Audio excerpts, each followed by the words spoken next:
Hey, ici le Phoenix. Aujourd'hui, retour sur le tome 8 de Valkyrie Apocalypse.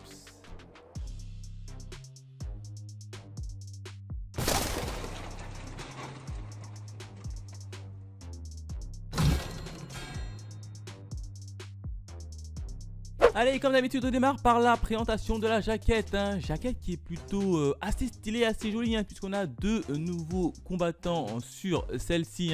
Je pense que vous l'aurez reconnu, mais je y reviendrai bien évidemment dans la partie review. Deux beaux combattants. Derrière, pas grand-chose, puisqu'on a juste le scénario avec quelques petites pages d'images. Et en termes de bonus, on n'a également pas grand-chose, si ce n'est qu'une petite page en couleur qui nous remonte encore les deux combattants dans une autre pose sur la jaquette. Donc voilà en termes de bonus, en termes de jaquette. Maintenant on démarre directement la partie review. Alors qu'est-ce qui s'est passé dans le tome 8 de Valkyrie Apocalypse? Et bien principalement trois événements. Et le premier événement, j'ai envie de l'intituler le combat des muscles. Et oui, puisqu'on a deux nouveaux combattants. Alors le combattant du côté des humains, c'est Raiden. Raiden, c'est qui? C'est tout simplement le meilleur des sumo, des yokozuna si vous préférez, du côté des humains. Et puis du côté des divinités, ils envoient enfin Shiva, qui est une divinité hindouiste.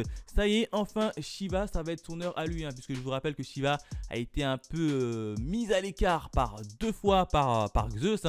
Deux fois elle a voulu combattre et deux fois Zeus lui a dit non, c'est pas encore ton tour. Cette fois-ci, c'est enfin son tour. Et donc là, il nous est montré comme quoi ce sont deux combattants hyper musclés. Il n'y a qu'à regarder la jaquette.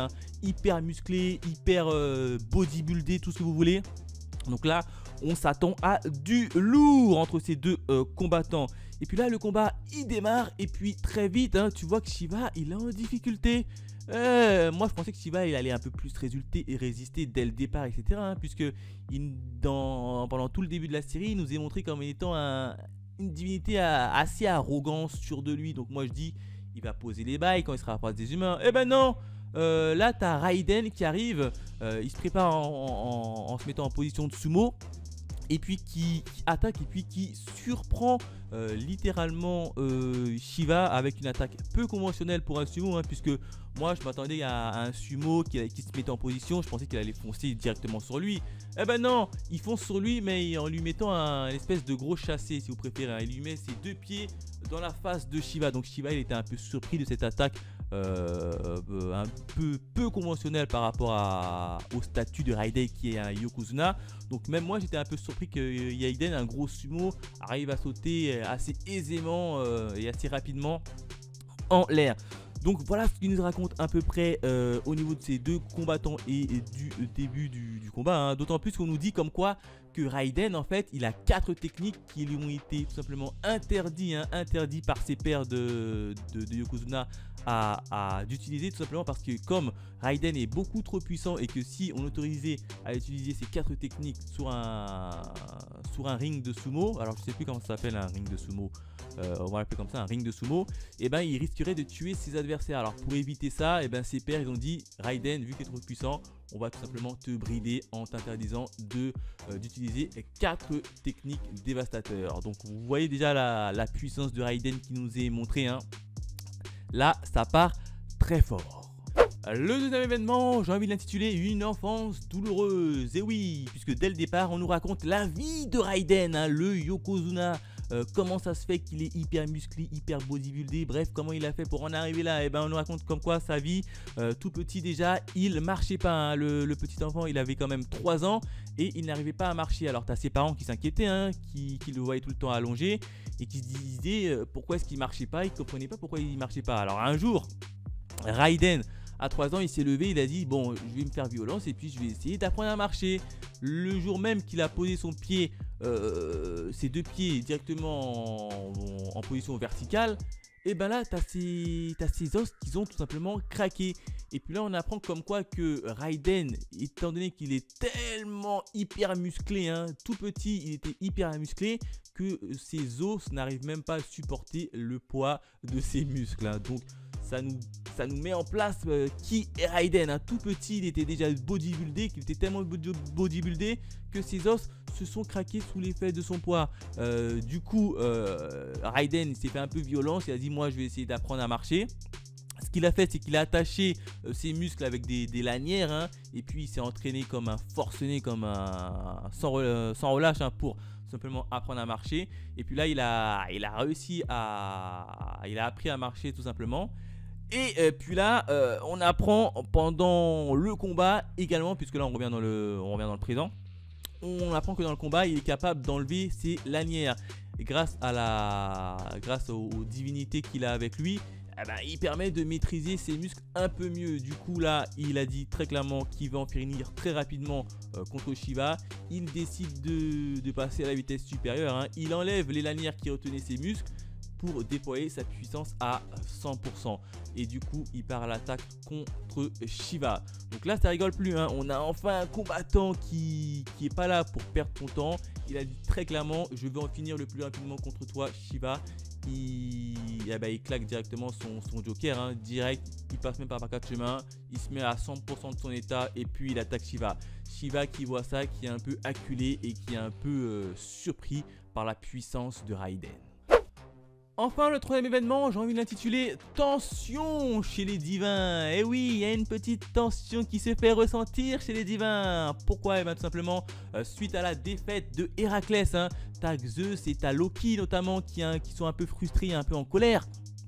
Loki, il se trouve ça un peu bizarre. Loki, il a dit comment ça se fait que les humains arrivent à tenir tête à des divins. Du coup, il convoque qui? Il convoque son compatriote et son comparse qui n'est d'autre que Bouddha. Bouddha fait son apparition dans ce tome 8. Il dit alors qu'est-ce que tu me veux Loki? Pourquoi tu m'as appelé? Pourquoi tu me déranges? Et puis là Loki, il lui dit clairement à Bouddha, il fait mais Bouddha, comment ça se fait qu'il y a des humains qui arrivent à tuer des divinités grâce à des artefacts? Comment ça se fait, hein? Comment ça se fait? Et puis là t'as Bouddha qui dit hein, je vois pas de quoi tu parles, je vois pas de quoi tu parles. Et puis là Loki, il accuse tout simplement Bouddha de trahison, hein, c'est-à-dire de changer de camp et de partir avec les humains. Et puis là, petit point également sur Loki, hein. Loki qui est un peu surpris comme quoi il y a des artefacts qui sont mis en jeu contre les divinités. Mais là, j'ai un point que j'ai pas très bien compris. Alors je sais pas si c'est une petite erreur scénaristique. C'est que dès le premier tome, on nous explique comme quoi qu'il y a des artefacts qui ont été mis en place pour pouvoir tuer et blesser les divinités. Donc tout le monde est au courant dans le public, tout le monde est au courant comme divin. Et puis là, t'as Loki qui arrive, qui est un peu juste surpris le fait qu'il y ait des utilisations d'artefacts qui sont utilisés par les humains. C'est comme si Loki n'était pas là au premier match. Donc là j'ai trouvé ça un peu bizarre, j'ai fait tiens une petite erreur scénaristique. Je pense que c'est une petite erreur scénaristique, hein, puisque dès le premier tome tous les divinités sont là et tous les divinités savent qu'il y a des artefacts qui sont capables de blesser les humains, Loki y compris. Et puis là dans le tome 8 t'as Loki qui interpelle Bouddha, qui dit comment ça se fait que les humains arrivent à toucher les divinités, comme si Loki n'était pas au courant pour les artefacts. Alors là j'ai trouvé ça un peu bizarre scénaristiquement, mais bref, ça c'était un petit point personnel. Du coup, t'as Loki qui confronte un peu Bouddha, qui lui dit arrête de faire tes cachottis, je sais très bien que tu nous as trahis. Et puis là, t'as Loki qui est prêt à en découdre avec Bouddha. Donc on a deux divinités qui vont se taper entre eux dans les vestiaires, bien évidemment, dans les vestiaires. Et puis là, t'as 7 combattants qui arrivent, qui disent attendez, qu'est-ce qui se passe ici? Alors on apprend que ces 7 combattants, ils se font appeler les 7 piliers, hein, les bourreaux divins. Si vous préférez, ce sont les juges, hein, qui jugent tout ce qui est bien ou pas bien. Et puis là, t'as les 7 bourreaux, les 7 piliers qui se rangent du côté de Loki. Du coup, t'as les 7 piliers plus Loki, hein, ça fait du 8 contre 1, hein, contre Bouddha qui est seul face à 8 adversaires, hein, qui m'ont l'air un peu coriaces. Et puis là, t'as le retour du Goat, Sasaki Kojiro qui arrive, qui refait son retour et dit mais qu'est-ce qui se passe ici? Comment ça se fait que vous allez vous taper à 8 contre 1? C'est pas fair play. Et puis là, t'as Sasaki, très clairement, il se met du côté de Bouddha. Du coup, on se dit ça va être du 8 contre 2, une petite guerre là dans les vestiaires. Ça va être assez intéressant à suivre. Et puis là, t'as deux nouveaux combattants qui arrivent, hein, des combattants du côté des humains qui, je pense, vont combattre par la suite dans les prochains tomes. Et du coup, ils se mettent également du côté de Bouddha. Du coup, ça va être du 8 d'un côté contre 4. Et là, il commence à chauffer, il commence à avoir de la tension. Et puis, on apprend également que les deux combattants, en fait, ils font partie d'une milice qui s'appelle le Shisengumi. Une milice un peu réputée du côté du Japon. Et puis là, tu dis, ça va partir en cacahuète. Ça va être du 8 contre 4. Ça va être génial. Et donc, c'est comme ça que le manga, malheureusement, se termine avec une grosse tension dans les vestiaires. Loki qui accuse ouvertement Bouddha de les avoir trahis et d'avoir rejoint le camp humain. Bref, j'adore vraiment cette petite tension. Voilà ce que je pouvais dire sur le tome 8 de Valkyrie Apocalypse. Magnifique, encore une fois, deux nouveaux combattants qui font leur apparition. Raiden du côté des humains et Shiva du côté des divinités. Avec une petite tension dans les coulisses avec Loki qui confronte Bouddha, qui l'accuse tout simplement de les avoir trahis tout simplement. Donc là, plutôt sympa cette petite lecture avec une petite incohérence quand même scénaristique pour moi. J'ai pas compris pourquoi est-ce que Loki reproche à Bouddha d'avoir utilisé des artefacts comme s'il était surpris qu'il y avait des artefacts qui avaient été mis en jeu. Bref, petite incohérence scénaristique. Bref, dites-moi dans les commentaires si vous aussi vous l'avez compris comme moi. C'est comme si Loki découvrait la première fois qu'il y avait des artefacts qui étaient utilisés par les humains. Donc là, j'ai pas très bien compris ce petit passage, mais sinon, hormis ça, belle petite lecture pour moi. Encore une fois, je lui mettrai une note de 4 sur 5 en termes d'étoiles. Voilà ce que je pouvais dire sur Valkyrie Apocalypse, le tome 8. Bref, n'hésitez pas à me dire dans les commentaires vos avis, cela m'intéresse beaucoup. Quant à nous, on se retrouve très vite pour de nouvelles aventures. Allez, bye mes Phoenixous.